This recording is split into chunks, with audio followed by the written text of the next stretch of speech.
আসসালামু আলাইকুম এভরিওয়ান, শখের রান্নাঘর থেকে সবাইকে স্বাগতম। আজকে নিয়ে আসলাম কিভাবে ফ্রাইড রাইস তৈরি করা যায়।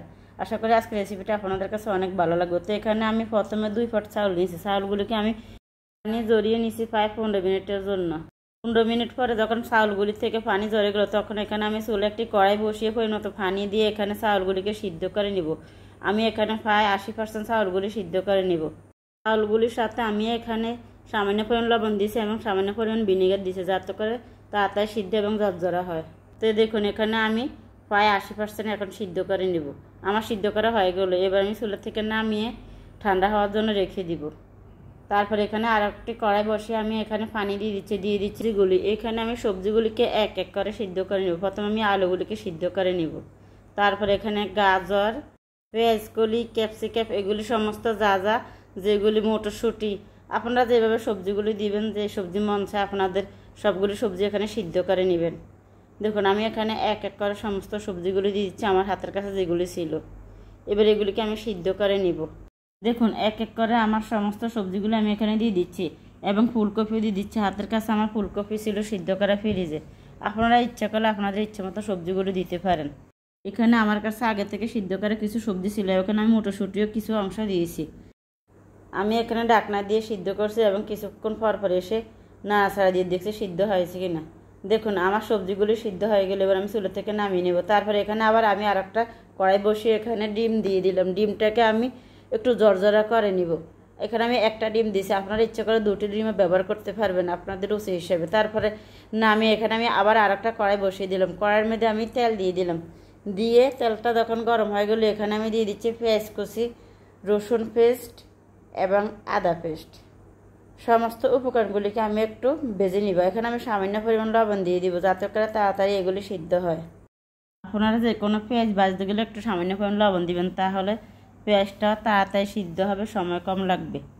এবার সমস্ত উপকরণগুলিকে আমি কিছুক্ষণ নেড়ে ভালো করে ভেজে নিব। এখানে আমি 2টা তেজপাতা দিয়ে দিচ্ছি। আপনারা ইচ্ছা করলে গরম মশলা দিতে পারেন, তবে আমি এখানে গরম মশলা বাদ দিচ্ছি। তো আমি ফ্রাইড রাইসে মশলা ব্যবহার করব, এর জন্য আমার অন্য বেশি মশলা লাগবে না। এখানে আমার তেল মনে হচ্ছে একটু কম হয়েছে, আমি আর একটু তেল দিয়ে দিচ্ছি। এবার এইগুলিকে ভেজে নেওয়া হয়ে গেলে আমি এখানে আমার মাংসগুলি এক এক করে সবগুলি দিয়ে কিছুক্ষণ ভেজে নিব। মাংসগুলিকে আমি এখানে প্রায় 80% সিদ্ধ করে নিব। 80% এখানে আমি মাংসগুলিকে ভেজে নিব। আমি এখন চুলা কিন্তু লো হিটে রেখেছি, কারণ লো হিটে রাখার কারণ না হলে আমার মশলাগুলি পোড়া যাবে মাংসগুলি সিদ্ধ হতে হতে। আমি যতবারে সবজি আলাদা আলাদা করে যে জিনিসপত্রগুলি আমি দিয়েছি, আমি সম্পূর্ণগুলি আলাদা আলাদা একটু একটু করে লবণ দিয়েছি। এবার ঢাকনা দিয়ে আমি কিছুক্ষণ পর এসে এগুলিকে নাড়াচাড়া দিব। তারপরে এখানে আমি দিয়ে দিচ্ছি 1 চামচ পরিমাণ গোলমরিচের গুঁড়া। গোলমরিচের গুঁড়া একটু জাল ভাব আসবে এবং টেস্ট আসবে। তো আমার রান্না প্রায় শেষের পর যাবে, চুলা থেকে নামিয়ে নিলাম।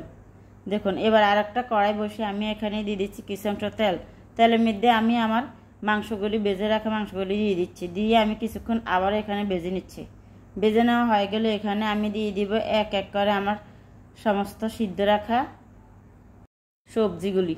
তারপরে এখানে আমি দিয়ে দিচ্ছি কিছু অংশ সয়া সস, দিয়ে দিচ্ছি কিছু অংশ চিলি সস। সয়া সস এবং চিলি সস দুইটা আপনারা ব্যবহার করবেনই, কারণ এতে খাবারের টেস্ট একটু বেশি আসবে, না হলে ফ্রাইড রাইস ভালো লাগবে না। যতই ফ্রাইড রাইস মশলা দিবেন এখানে 2টা সস ব্যবহার করতে হবে। তারপরে এখানে আমার জর্জরা ডিমগুলি আমি দিয়ে দিলাম। দিয়ে আমি এগুলিকে ভালো করে মিক্স করা হয়ে গেলে এখানে আমি সামান্য পরিমাণ কাঁচামরিচ দিয়ে দিচ্ছি। কাঁচামরিচগুলিকে আমি একটু নেড়ে মিক্স করে নিব।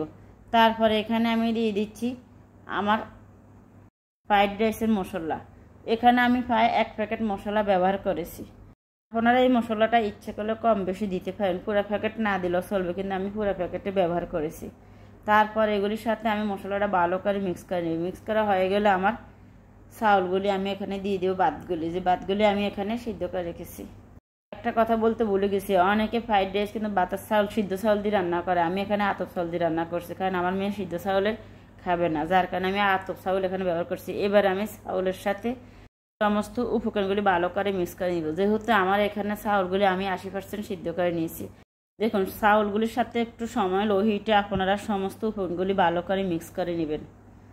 এই ফিট ও ফিট করে একটু নাড়াচাড়া দিয়ে দিবেন, যাতে করে সম্পূর্ণরূপে মিক্স হয়।